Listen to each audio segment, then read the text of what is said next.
Hello everyone. आज हम करेंगे क्लास 5 की एसएसटी का chapter number 16 they live for ever, और उसका हम कंटिन्यू कर रहे हैं। ये पार्ट 3 वीडियो है। Mahatma Gandhi was born on October 2 1869 in Porbandar. Mahatma Gandhi कहाँ बॉर्न हुए थे? अक्टूबर 2 1869 पोरबंदर में, गुजरात में पैदा हुए। His full name was Mohandas Karamchand Gandhi. इनका पूरा नाम मोहनदास करमचंद गांधी था। ही lived a simple childhood like any ordinary child. इनका जो चाइल्डहुड था, जो बचपन था, बिल्कुल ऐसा ही था जैसे एक ऑर्डिनरी चाइल्ड का होता है, किसी एक आम बच्चे का होता है। On completing high school he went to England to study law. जब इनका हाई स्कूल कंप्लीट हो गया तो आगे फर्दर स्टडी के लिए, लॉ पढ़ने के लिए ये इंग्लैंड चले गए। He went to South Africa to work as a barrister. अब उन्होंने जब लॉ कंप्लीट कर लिया तो बैरिस्टर की तरह काम करने के लिए वो साउथ अफ्रीका चले गए। That is where he faced injustice on the basis of complexion, जहाँ पर उन्होंने बहुत ज़्यादा इनजस्टिस फेस किया कॉम्प्लेक्शन के बेस पर। He noted that Indians and the blacks were ill treated by the white man of South Africa. अब उन्होंने वहाँ पर देखा जो इंडियंस थे और जो ब्लैक्स थे, मतलब जिनका जो कलर था वो थोड़ा सा ब्लैक था, मतलब वाइट नहीं था, तो वो क्या करते थे, लोग उनको बहुत ज़्यादा ह्यूमिलिएट करते थे, उनका मजाक उड़ाते थे। जो वाइट मैन थे वो उनके ऊपर बहुत ज़्यादा बैड ट्रीट करते थे उनके साथ। He himself was humiliated many times, और खुद उनके साथ भी बहुत बार वो उनको ह्यूमिलेशन का सामना करना पड़ा। Gandhi ji opposed such behaviour and fought against it. अब गांधी जी को ये बिहेवियर जो था वाइट मैंस का, वो बिल्कुल भी पसंद नहीं आया और उन्होंने इसके अगेंस्ट लड़ाई की। He encouraged fellow Indians to unite and protest against the ill treatment. अब उन्होंने क्या किया, अपने जो साथ के इंडियंस लोग थे जो वहाँ पर थे, उनको एनकरेज किया कि भाई ये जो हमारे साथ हो रहा है ये गलत हो रहा है, हमें इसके खिलाफ आवाज़ उठानी चाहिए। और वैसे भी वो लॉ पढ़ चुके थे तो इसके खिलाफ वो आवाज़ उठा सकते थे, तो उनके पास बहुत सारे लॉ के ऑर्डर्स भी थे, आर्टिकल्स भी उन्होंने पढ़ रखे थे। तो उनके लिए ये आसान था लोगों को समझाना कि वो किस तरीके से अपनी इज्जत के लिए, अपने लिए लड़ सकते हैं। तो उन्होंने क्या किया, और अपने जितने भी फेलो इंडियंस थे उनको यूनाइट किया, और जो उनके साथ बुरा व्यवहार कर रहे थे वाइट मैन, उनके खिलाफ उन्होंने प्रोटेस्ट स्टार्ट कर दिया। At this time India was ruled by the British. और उस टाइम पर क्या था, जो ब्रिटिशर्स थे हम पर रूल कर रहे थे। Gandhi ji decided to return to India and join the struggle for freedom. अब गांधी जी ने डिसाइड किया कि वही, हाँ, मैं इंडिया वापस जाता हूँ और वहाँ जाकर जो स्ट्रगल चल रहा है आज़ादी पाने के लिए, उसमें हिस्सा लेता हूँ। After living in South Africa for 21 years, Gandhi ji return to India in 1915 permanently. अब साउथ अफ्रीका में उन्होंने 21 साल गुजारे, और 21 साल बाद जब वो इंडिया आए 1915 में, तो वो परमानेंटली आ गए। मतलब ये नहीं था कि अब उन्हें वापस जाना है South Africa. Here he led the struggle for freedom and advised people to stick to non violence. अब इन्होंने लोगों से आके बात की और ये कहा कि भाई हम ये आज़ादी चाहते हैं, तो इसके लिए आपको डटे रहना है, पीछे नहीं हटना है। और लोगों को बताया कि गलती से भी तुम वॉयलेंट मत होना, हमें नॉन वायलेंट रहकर फ्रीडम पानी है। He strongly believed in the power of holding on to truth and insisting on your rights without being violent. वो स्ट्रांगली बिलीव करते थे कि हम अगर सच्चाई का साथ दें और अपने राइट्स को ध्यान में रखें तो कोई विदाउट वायलेंट होकर, तो इससे बड़ी पावर कोई हो ही नहीं सकती। ही कॉल्ड दिस मैथड सत्याग्रह, और इस मेथड को उन्होंने क्या कहा, सत्याग्रह। सत्याग्रह का अपने आप में एक मीनिंग निकल के आता है। सत्य मीन्स सच, ग्रह मीन्स मतलब सत्य का साथ लेकर, ठीक है, सत्य के साथ अपने राइट्स के लिए लड़ना, ठीक है, वो क्या है, सत्याग्रह है। लेकिन सत्याग्रह में इन्होंने कोई भी वॉयलेंट एक्शन नहीं लिया था, कोई भी किसी भी तलवार या चाकू का या फिर किसी भी गोली का यूज़ नहीं हुआ था। इन्होंने सब कुछ नॉन वायलेंट तरीके से किया था, बिना किसी हिंसक तरीके से ये सब काम हुआ था। इररिस्पेक्टिव ऑफ कास्ट और community, more and more people joined him in the struggle. अब यहाँ पर ये जो स्ट्रगल गांधी जी ने स्टार्ट किया सत्याग्रह का, अब इसमें क्या हुआ, लोगों ने ये नहीं देखा कि हम किस जाति के हैं, किस कम्युनिटी से बिलोंग करते हैं, और ज़्यादा से ज़्यादा लोग इस स्ट्रगल में, आज़ादी के लिए जो जीत हासिल करनी थी लोगों को, उसमें ज्वाइन होते चले गए। He is remembered mainly for his 4 major virtues. ज़्यादातर जो गांधी जी को याद किया जाता है, उनके 4 जो मेजर वर्चूज़ थे उनके लिए याद किया जाता है। एक तो नॉन वायलेंस, लव, ट्रूथ और ब्रदरहुड। नॉन वायलेंस की हम बात रेगुलर करते आ रहे हैं।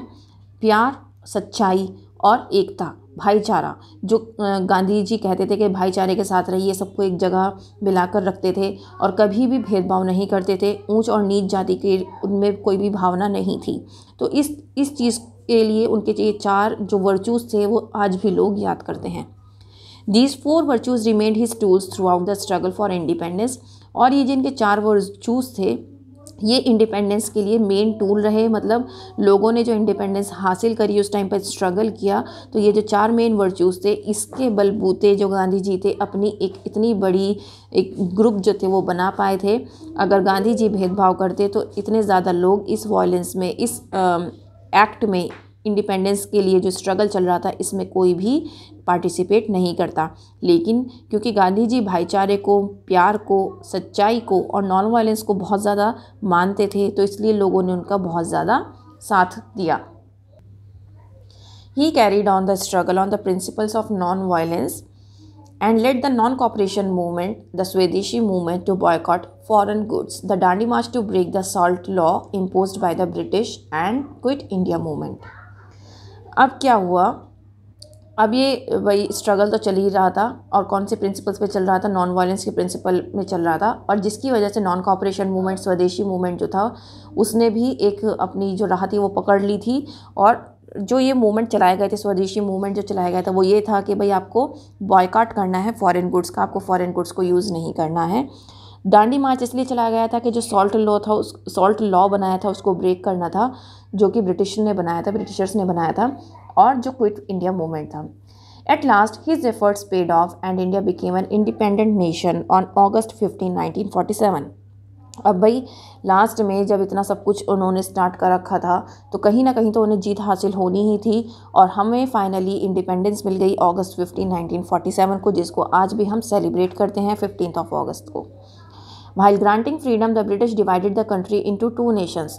अब फ्रीडम बहुत आसानी से नहीं मिली, ब्रिटिशर्स ने भी अपनी शर्त रखी थी हमें फ्रीडम देने के लिए और हमें मजबूर होकर उस जो उनकी ये शर्त थी उसको माननी पड़ी थी, क्योंकि इंडिया को किसी भी तरह से फ्रीडम चाहिए थी, उनको ब्रिटिश के अंडर नहीं रहना था। तो उन्होंने क्या किया था, इंडिया और पाकिस्तान 2 अलग अलग देश बना दिए थे, जिसमें उन्होंने कहा था कि इंडिया में सारे के सारे हिंदूज़ जाएंगे और पाकिस्तान में सभी मुस्लिम्स जाएंगे, जिसकी वजह से गांधी जी को बहुत ज़्यादा तकलीफ़ भी हुई थी। क्योंकि इसमें हुआ क्या था कि ब्रिटिशर्स ने क्या कर दिया था, पार्टीशन किया था, और तभी मतलब वो चाहते थे कि हम पहले पार्टीशन करें और तब हम इनको आज़ादी दें। तो इसी बेस पर ये जो आज़ादी मिली थी, हमें मिली थी कि हम पार्टीशन करके रहेंगे। और ये सब इसलिए था कि किसी भी तरह का जो कन्फ्लिक्ट है लोगों के बीच में ना हो, कि हिंदू मुस्लिम एक आपस में ना लड़ें।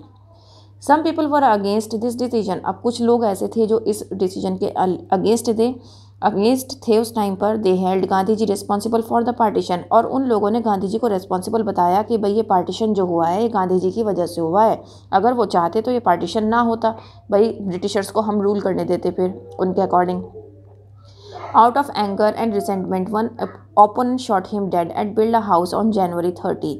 अब भाई एक जो उनमें से था जो इनको रिस्पॉन्सिबल ठहरा रहा था गांधी जी को, तो उनमें से एक ने क्या किया, वो इतना ज़्यादा गुस्से में था कि उसके अंदर एक बदले की भावना आ गई और उसने गांधी जी को क्या कर दिया, गोली मार दी। कहाँ पर गोली मार दी? बिरला हाउस में, January 30, 1948 को, जो कि एक बहुत ही सैड मोमेंट था, क्योंकि वो गांधी जी को सब लोग इतना ज़्यादा चाहते थे, तो इसलिए बहुत ज़्यादा सैड मोमेंट था। We observe the martyrs day every year on this day.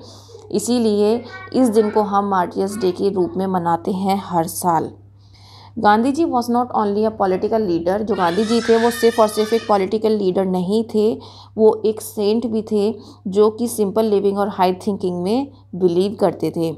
वो किसी भी सोशल इनजस्टिस को बिलीव नहीं करते थे। वो ये कहते थे कि भाई अगर समाज में कोई कोई बुरे काम ऐसे चल रहे हैं जो एक रस्म के रूप में निभाए जा रहे हैं कि ऐसा होना ही है। जैसे सती सिस्टम था कि अगर हस्बैंड की डेथ हो जाती है तो वाइफ को जला दिया जाता था, जिंदा ही जला दिया जाता था। तो ये जो था, ये सब चीज़ों को गांधी जी बिल्कुल भी नहीं मानते थे। वो इसको क्या करते थे, इसके हमेशा अगेंस्ट रहते थे। He worked against the practice of untouchability in India. अब उन्होंने इसके अगेंस्ट कुछ काम भी किया था, जो अनटचेबिलिटी था, लोग छुआछूत की बीमारी वो करते थे कि भाई नीची जात को छूना नहीं है और अपर कास्ट के पास नीची जात नहीं आएगी। तो इस तरह की जो भावनाएं थी लोगों के मन में, इस तरह की भावनाओं के लिए उन्होंने बहुत ज़्यादा काम किया। He rightly earned the titles of Mahatma and Bapu और the father of the nation. अगर देखा जाए तो उन्होंने इतने अच्छे अच्छे काम किए हैं जिसके लिए उनको टाइटल दिया जाता है, जैसे कि महात्मा उनको लोग कहते थे महात्मा गांधी, या फिर बापू जी कहने के नाम से उनको पुकारा जाता था, या फिर हम उनको कहते हैं फादर ऑफ द नेशन कि हमारे बापू, नेशन के बापू। तो उनके लिए ये तीनों ही लफ्ज़ बिल्कुल सही कहे गए हैं और वो इन तीनों पर खरे उतरते हैं। नेक्स्ट है मार्टिन लूथर किंग, जिनकी जो बर्थ डेट है वो है अप्रैल 15, 1929 और डेथ डेट है अगस्त 4, 1968। Martin Luther king junior was born on April 15, 1929। Martin Luther king जो थे वो अप्रैल 15, 1929 में पैदा हुए एटलांटा में। He was a black American, वो एक ब्लैक अमेरिकन थे। Even though slavery was abolished in America in 1862, the whites did not treat the blacks with dignity. भाई जबकि 1862 में अमेरिका में क्या हो गया था कि स्लेवरी जो थी कि आप किसी के अंडर काम रहो, जैसे ब्रिटिशर्स ने इंडियंस को बहुत दबा कर रखा, ये सब चीज़ें वहाँ पर अमेरिका में ख़त्म हो चुकी थी 1862 में। लेकिन ब्लैक होने के बावजूद, क्योंकि ये ब्लैक थे, तो जो वाइट्स वहाँ के अमेरिकन थे वो इनको बहुत ही गलत उस निगाह से देखते थे, वो इनको अच्छे से ट्रीट नहीं करते थे, इनको जो प्रॉपर इनको एक इज़्ज़त देनी चाहिए वो नहीं देते थे। They considered the blacks as inferior beings, उनको बहुत ही इन्फीरियरिटी कॉम्प्लेक्स उनको जताया जाता था और उनको अच्छे से नहीं ट्रीट किया जाता था। They were not looked at as equal, और उनको अपने समान नहीं समझा जाता था। There were separate buses for the blacks and the whites, और वहाँ पर ब्लैक्स के लिए अलग बसेस थी और वाइट्स के लिए अलग बसेस थी। मतलब कि जो उनका ट्रैवलिंग था, जो पब्लिक ट्रैवल था, वो भी ब्लैक्स और वाइट्स के लिए अलग अलग था। The whites did not want to travel in the same bus with the blacks, क्योंकि वहाँ के जो लोग थे, जो वाइट्स थे, वो बिल्कुल भी ट्रैवल नहीं करना चाहते थे एक ही बस में जिसमें ब्लैक भी मौजूद हों। Only the whites were allowed to eat in several restaurants. अब सिर्फ वहाँ पर जो वाइट्स रहते थे, वाइट अमेरिकन्स जो थे, उन्हीं को परमिशन मिली हुई थी कि वो ज़्यादा से ज़्यादा रेस्टोरेंट्स में जा सकते थे, और उन रेस्टोरेंट्स में ब्लैक्स बिल्कुल भी एंटर नहीं कर सकते थे। This treatment was humiliating and also denied the basic human rights to the blacks. अब ये जो ट्रीटमेंट था कि भाई उस रेस्टोरेंट में ब्लैक्स नहीं जा सकते, ये बहुत ज़्यादा ह्यूमिलिएटिंग था, बहुत ज़्यादा शर्मनाक था, और इस तरीके से ये ह्यूमन राइट्स के जो एक्ट्स हैं उनको भी वायलेट कर रहा था। Martin Luther King took up the courage to fight against this injustice. अब मार्टिन लूथर किंग ने क्या करेज हासिल किया, हिम्मत हासिल की, और उन्होंने सोचा मैं क्यों ना इस इनजस्टिस के खिलाफ एक लड़ाई स्टार्ट करूं। He was influenced by the teachings of Mahatma Gandhi. अब वो महात्मा गांधी की जितनी भी टीचिंग्स थी उससे बहुत ज़्यादा इन्फ्लुएंस्ड थे।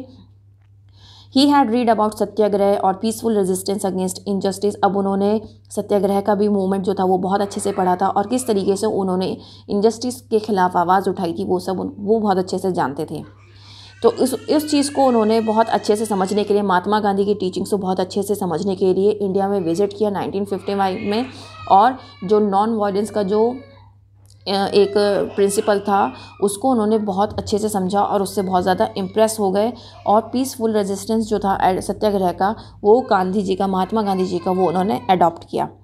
ही use the same principles to protect against the injustice, to protest against the injustice. अब उन्होंने जो गांधी जी के प्रिंसिपल्स थे उन्हीं को यूज़ किया, और ब्लैक्स मतलब ताकि वो जो ब्लैक्स हैं अमेरिका में वो अपनी जगह बना पाएँ, और उन्होंने लड़ाई की कि हमें भी इक्वल राइट्स देने चाहिए जैसे आपने वाइट्स को दिए हैं। He organised a peaceful march on August 28, 1963 to Washington DC। अब उन्होंने एक बहुत ही पीसफुल मार्च स्टार्ट किया अगस्त 28 में 1963 में, और वाशिंगटन DC तक। He was join by more than 20,000 people. अब वहाँ पर ज़्यादा से ज़्यादा लोगों ने उनको ज्वाइन किया, 20,000 से ज़्यादा लोगों ने उनको ज्वाइन किया, और वाशिंगटन से उन्होंने स्टार्ट किया और लिंकन मेमोरियल तक वो गए, और उन्होंने एक बहुत ही एक famous speech the, I have a dream. तो वहाँ पर उन्होंने एक स्पीच दी थी जो कि उसका टॉपिक था आई हैव अ ड्रीम। एक साल बाद जो US गवर्नमेंट थी वो उन्होंने मतलब उनको ऊपर इतना ज़्यादा प्रेशर हुआ इन ब्लैक्स के इस प्रोटेस्ट का कि उन्होंने ब्लैक्स को और वाइट्स को इक्वल राइट्स प्रोवाइड कर दिए। Martin Luther worked tirelessly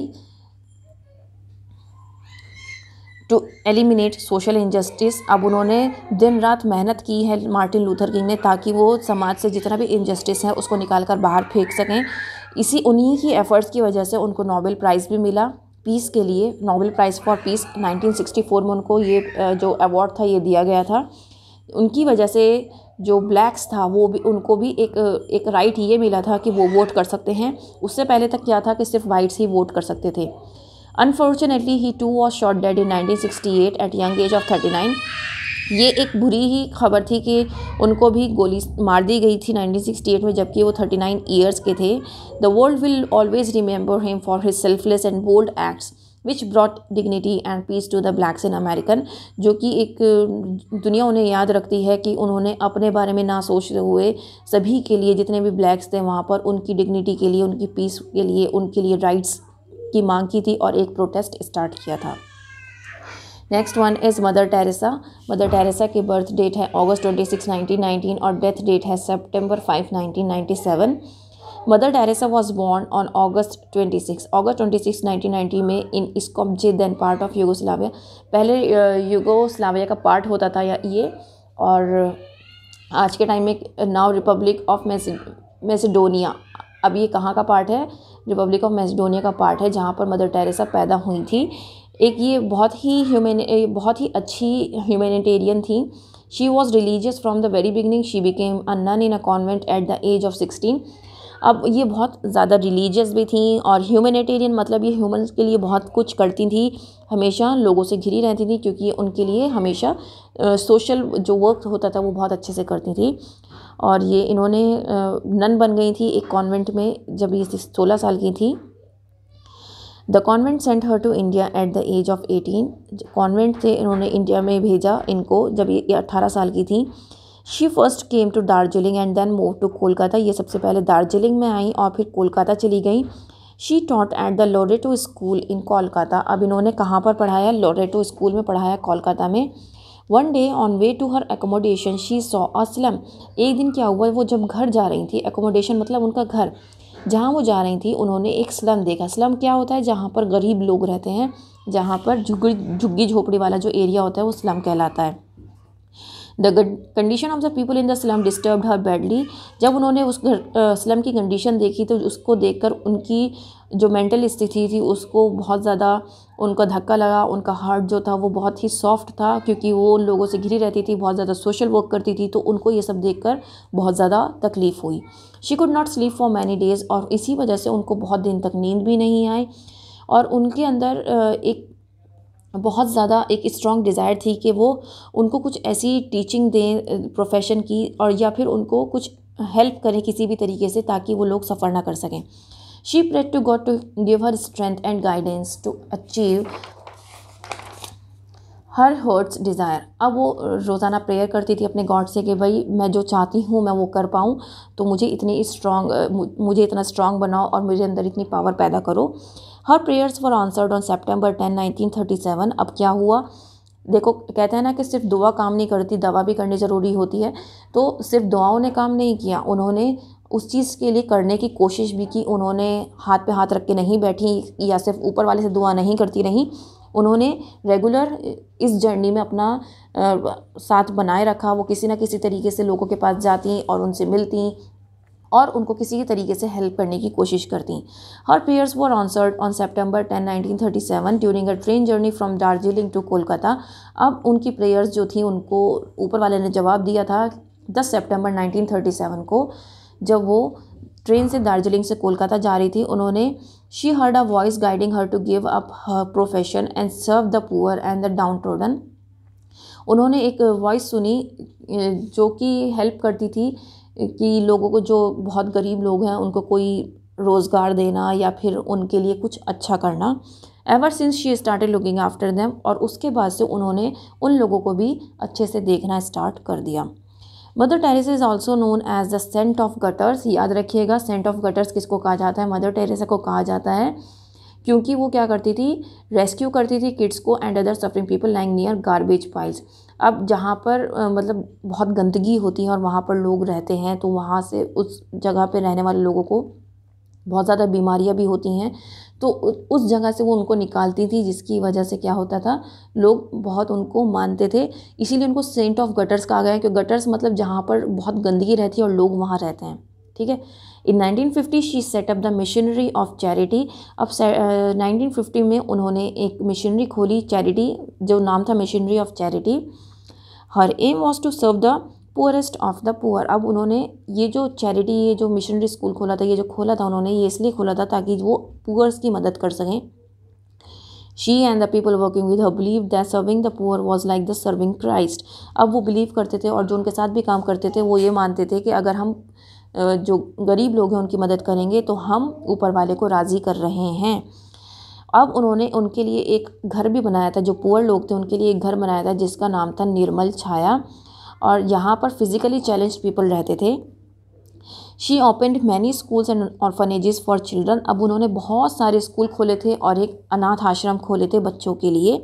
she also took care of old and homeless people. अब जो बूढ़े लोग होते हैं और जिनके पास घर नहीं होता है उनके लिए भी उन्होंने क्या किया था, बहुत सारे उनकी केयर की थी। She received many national and international awards. उनको बहुत सारे नेशनल और इंटरनेशनल अवार्ड्स भी मिले हैं, क्योंकि उन्होंने सेल्फलेस वर्क किया है, अपने बारे में नहीं सोचा है, बहुत सेल्फिश होकर काम नहीं किया है। उन्होंने सिर्फ और सिर्फ लोगों के बारे में सोचा, सोशल वर्कर की तरह काम किया है। She was honoured by the government of India's highest civilian award. उनको इंडियाज़ हाइएस्ट सिविलियन अवार्ड से भी नवाजा गया, भारत रत्न से नवाजा गया। She also receive the Nobel peace prize, Nobel peace prize भी उनको मिला, and the Raman Magsaysay award भी इनको मिला। वो 1997 में उनकी डेथ हो गई। September 4, 2016 में she was declare to be a saint by the pope. September 4, 2016 में उनको सेंट डिक्लेयर किया गया by pope Francis of the Vatican city. अब वेटिकन सिटी के जो पोप थे उन्होंने क्या किया, उनको एक सेंट क्या कर दिया, डिक्लेयर कर दिया। तो ये चैप्टर आपका कंप्लीट हो जाता है, जिसमें हमने काफ़ी लोगों के बारे में जाना। एक तो Mother Teresa, Martin Luther King, Mahatma Gandhi, Abraham Lincoln, Karl Marx और सोक्रेट्स। तो ये सभी वीडियो आपको 1, 2, 3 वीडियो तीनों मिल जाएंगे आपको। उम्मीद करती हूँ कि आपको समझ में आया होगा। अगर समझ में आया हो तो लाइक शेयर ज़रूर करना, चैनल को सब्सक्राइब करना बिल्कुल मत भूलना। That's all for now. Thank you.